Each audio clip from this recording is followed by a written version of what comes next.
अस्सलाम वालेकुम आणि जय महाराष्ट्र मित्रांनो, मी सादिक परदेशी तुमच्या सगळ्यांचा कोकणी भाई। आणि आज आपण ओमानला चाललो आहोत, ओमानला मस्कतला।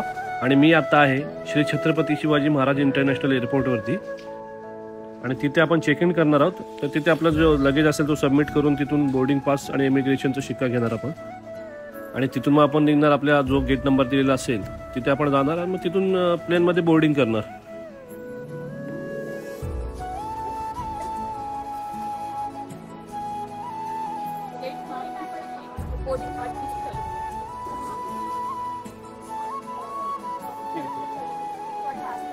ओके ओके ठीक आहे। चला, आपल्याला आता बोर्डिंग पास मिळालेला आहे आणि बोर्डिंग पास घेऊन आपण चालले आहोत गेट नंबर 85A ला। आणि थोडीशी भूक लागली, जे आपण विचार केला की आता थोडासा जरा नाश्ता करूयात। आणि मग कारण नाश्ता यासाठी करायचा होता कारण जवळजवळ मला वाटतं 9:30 वाजता आपला फ्लाईट आहे आणि आता वाजलेत 6 संध्याकाळची, तेव्हा 3-3.5 तासाचा डिफरन्स आहे। तर म्हटलं आपण नाश्ता करूयात। तर इथे एक वांगो कॅफे आहे। लोक म्हणतात की ते खूप एअरपोर्टवरती खूप महाग जेवण असतं आणि वस्तू सगळ्या खूप महाग असतात। तर हे काहीच नाही आहे, हे तुम्ही चुकीचं कुठेतरी ऐकलेलं आहे किंवा तुम्ही चुकीच्या एअरपोर्टवरती गेलेलात। इथे एक वांगो कॅफे म्हणून आहे, तिथे मी आलेलो आहे आणि तुम्ही त्याचं मेनू कार्ड बघा, एवढा स्वस्त आणि साऊथ इंडियन आहे सगळं। म्हणजे इडली, डोसा, मसाला डोसा हे सगळं एकदम स्वस्त। म्हणजे तुम्ही आपले जे बाहेर जे ह्याच्यावर असतात ना रेट्स बाहेर हातगाडीवर, ते रेट्स आहेत। तुम्हाला मी मेनू कार्ड दाखवतो बघा एकदा, खूपच जबरदस्त आणि स्वस्त असं।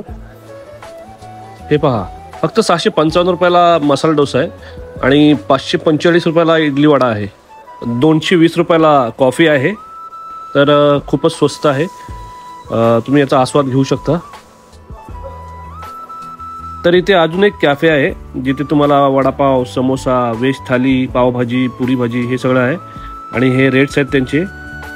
किती स्वस्त आहे बघा, 2 समोसे 450 रुपये, वडापाव 2 450 रुपये आणि सगळ्यात म्हणजे व्हेज थाली इथे आहे 700 रुपये फक्त। काय मग गरीब लोक बघितलेत का रेट? 500 रुपयाचे 2 समोसे, 2 समोसे 500 रुपयाचे। हे बघा कसे आमिर लोक बघा कसे खातात मस्तपैकी, 2 समोसे 500 रुपयाला। तर असो, एअरपोर्ट असल्यामुळे बहुतेक महाग असेल। तर माझी सर्वांना जे माझ्यासारखेच मिडल क्लास आहेत आणि ज्यांनी घामाने पैसे कमवलेले आहेत तर त्यांच्यासाठी एक विनंती आहे की तुम्ही येताना आपला स्वतःचा नाश्ता घेऊन या विकत, किंवा बाहेरून जरी नाश्ता घेऊन आलात तरी तुम्ही इथे खाऊ शकता। मित्रांनो, आपले जे अल्लू अर्जुन आहेत म्हणजे पुष्पा भाऊ आहेत, त्यांना माझा एक खास मेसेज आहे आणि एक खास विनंती आहे की तुम्ही जर एअरपोर्टवरती येत असाल तर तुमची स्वतःची पाण्याची बॉटल घेऊन या। कारण तुम्ही जर इथे एअरपोर्टवरती पाणी प्यायला आलात तर मग तुम्हाला झुकावं लागेल आणि इथं बोलून चालणार नाही की झुकेगा नाही साला। हे बघा,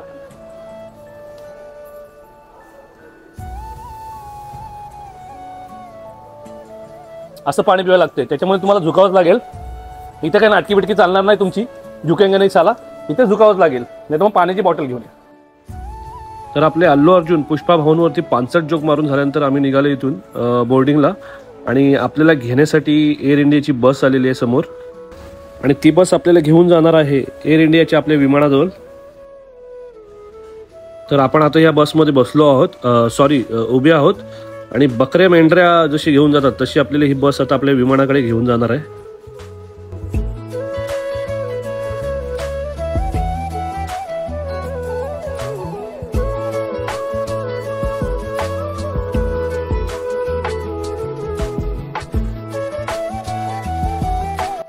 आणि फायनली आपण आपल्या विमानाकडे पोहोचलेलो आहोत आणि सिक्युरिटी चेकअप चालू आहे तिथे, सगळ्यांचे बोर्डिंग पासेस वगैरे चेक केले जात आहेत।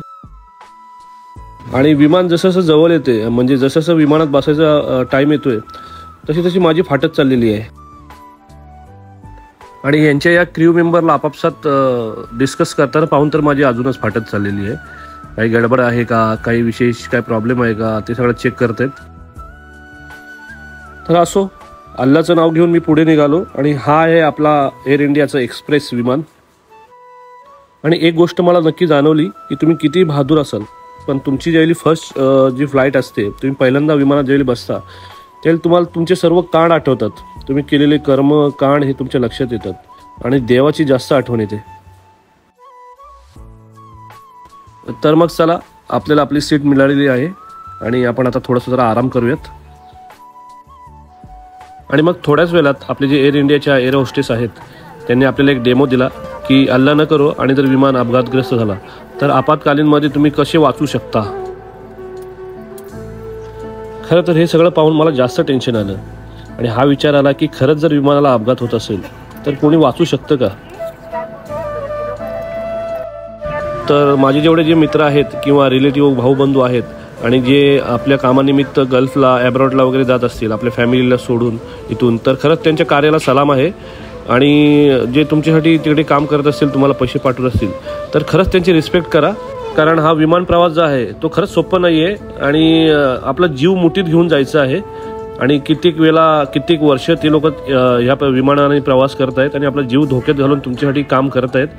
तर खरंच त्यांची रिस्पेक्ट करणं खूप गरजेचं आहे. ते तुमच्यासाठी जे करतायत त्याची इज्जत करणं, रिस्पेक्ट करणं खूप गरजेचं आहे.